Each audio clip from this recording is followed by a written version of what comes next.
A serious investigation discovered Disgusted that somebody could treat animals that bad. involving two people and pets. An out-of-this-world phenomenon happening very soon, You really need to plan ahead and be safe.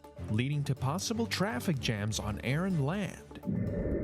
An award for National Player of the Year from her record-breaking season. To be able to be on a list with a lot of them is super special. These stories and more coming up on Newsbreak. Hello, South Florida. I'm Kamora Miller. I'm Laura Palfrey. Today's Thursday, April 4th, 2024. Live from the Lee Kaplan School of Journalism and Media in North Miami, this is Caplin News.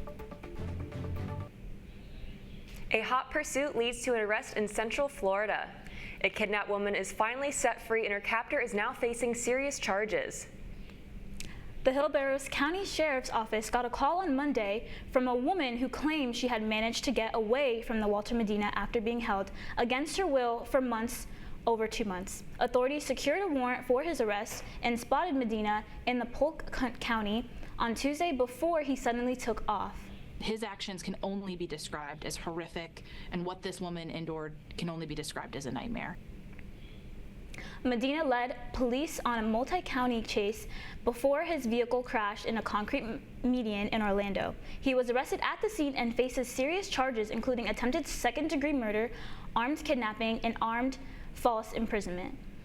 This morning, police at West Palm Beach investigate what they believe to be the remains of an infant found at a trash facility. Ari Haight from WPBF has more on the story. West Palm Beach police spent hours Tuesday night digging through garbage with rakes, tools, their hands, looking for human remains.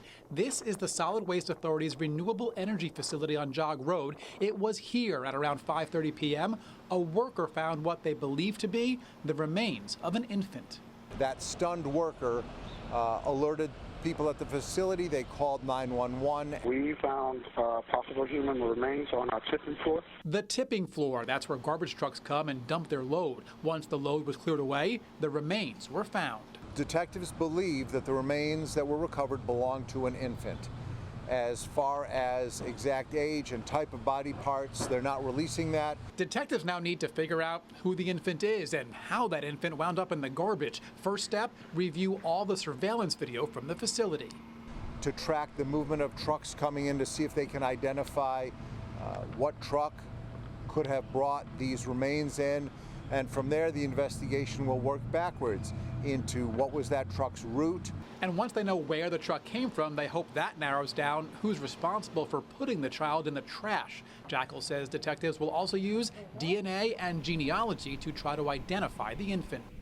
That was Ari Haight from WPBF reporting. The medical examiner's office currently has the remains and will conduct a thorough examination. Today, a man in jail in Florida after allegedly using AI to create inappropriate photos of children. Investigators say the 51-year-old took a photo of a young girl who lived in his neighborhood and then used AI to remove her clothes. It's pretty scary when you look at this stuff. If you just looked at it briefly, you would think it's a real photograph. With that in mind, experts are sounding the alarm about parents for their images that are posted on social media.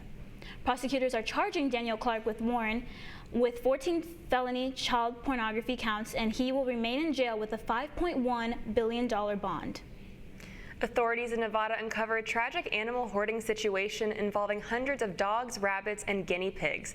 As Alyssa's Bethencourt from KTNV reports, the pet owners face a long list of charges. Exclusive video obtained by Channel 13 shows the moment Las Vegas Metro Police entered the home of 72-year-old Carolyn Luke and 79-year-old Timothy Miller. The couple is at the center of an animal abuse and hoarding investigation that officials are calling one of the worst they've seen. Angry, upset,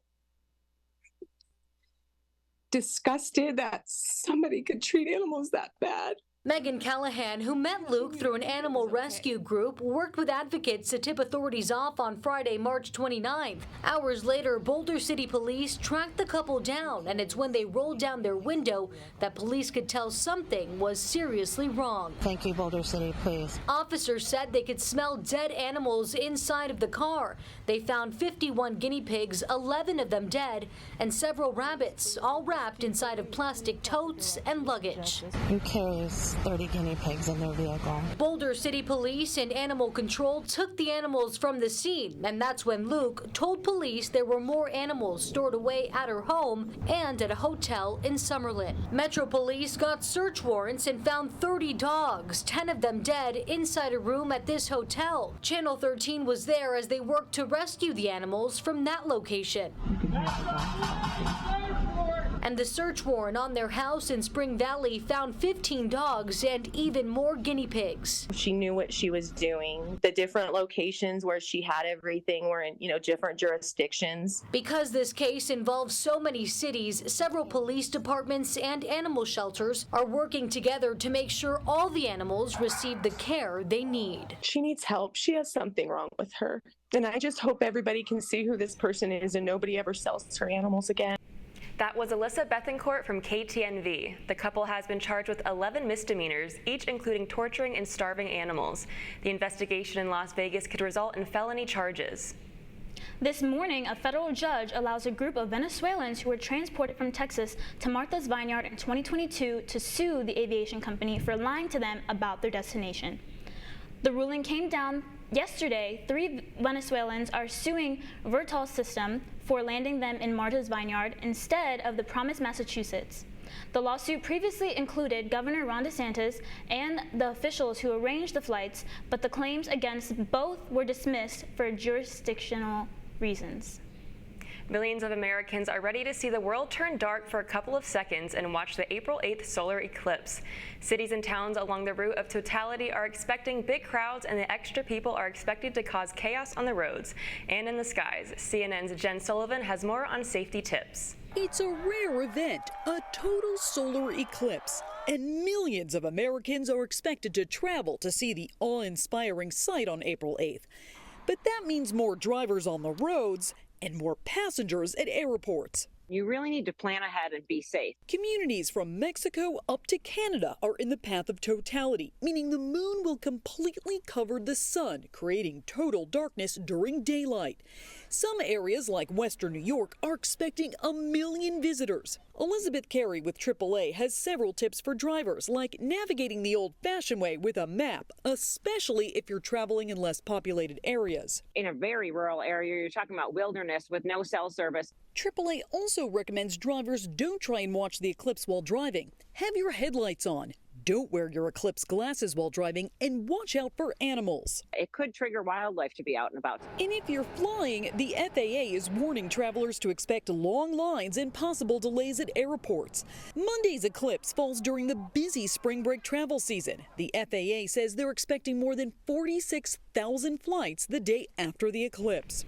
For Consumer Watch, I'm Jen Sullivan. A jiu-jitsu phenom makes her return to her home competition. 17-year-old Helena Krivar is a jiu-jitsu prodigy who at such a young age is already being hailed as one of the best. Krivar recently completed the ADCC West Coast Trials in her hometown of Las Vegas. It feels amazing. I was born and raised in Las Vegas, so it's definitely great being back home competing, especially at such a big tournament like ADCC West Coast Trials. When I actually saw her training in the gym, it quickly became apparent she's a superb student. She learns incredibly quickly. She immerses herself in study. She takes the sport as seriously as any of the professional athletes, and she was doing it at the age of 15, 16. After forcing 4 out of 5 of her opponents into submission, she was victorious.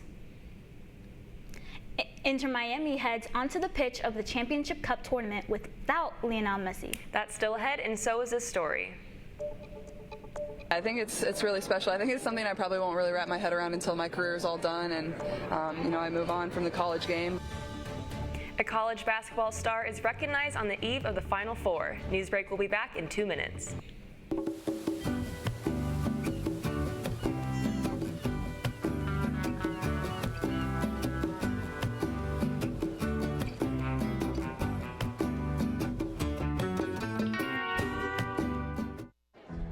black truck. Hey, Christina from accounting. Yeah, hi. Hey, I used to date a girl named Christina. Oh, really? Yeah, and then she dumped me for my best friend. You want to see some photos of them that I took? I don't. I thought we talked about this, buddy. Buzz and overshared again? Yeah. Yeah. I'm gonna call a car. That's a smart idea. So yeah, I know, that's why I did it. Hey, you're gonna get back to the top of the mountain. Does that mean I'm gonna get back with Christina? No. Oh. No.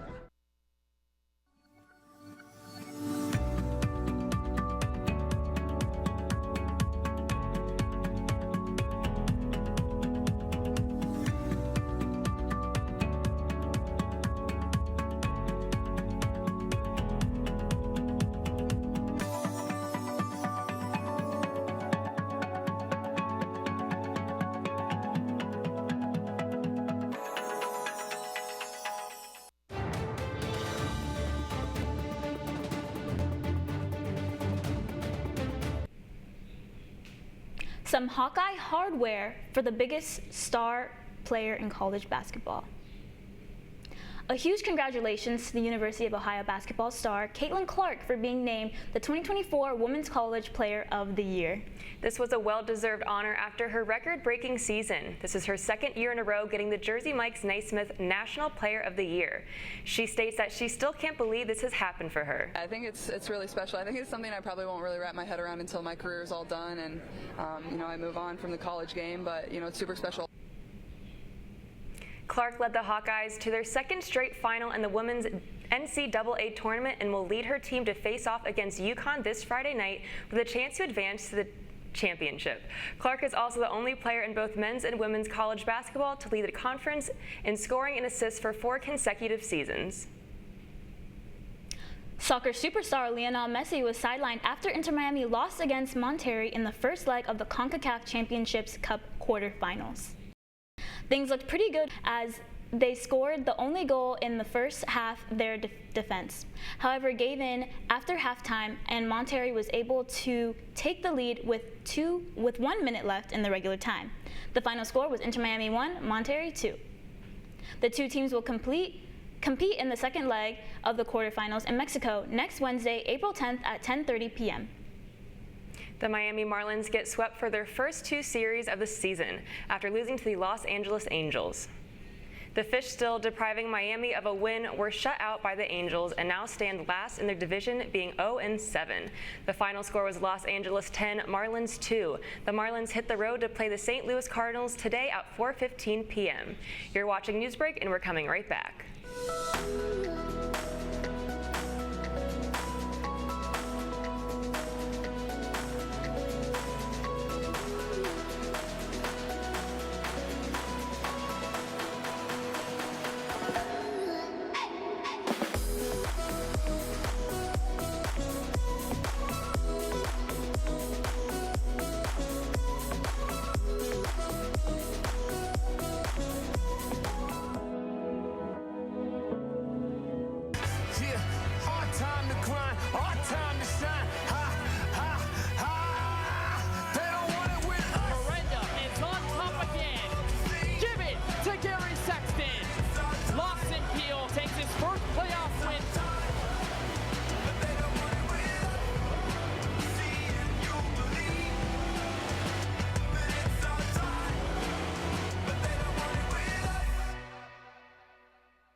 Radcliffe Art and Design Incubator is the velocity accompanying the fellow's rudder, as in a boat. Unless there is movement or action, the planned direction is of little consequence. We encourage the creative ideas into action, and from the experience of doing, we critically assess the feedback, adjust, and set out to rediscover the potentialities of an entrepreneurial mindset.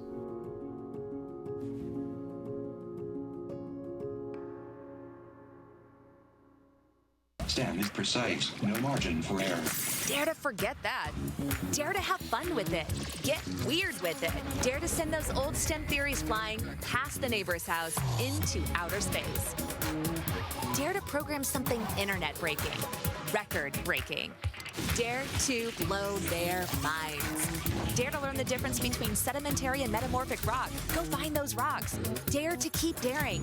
Dare to STEM. Check out She Can STEM to get started.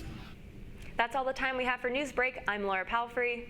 And I'm Kamora Miller. Get more news anytime at caplinnews.fiu.edu.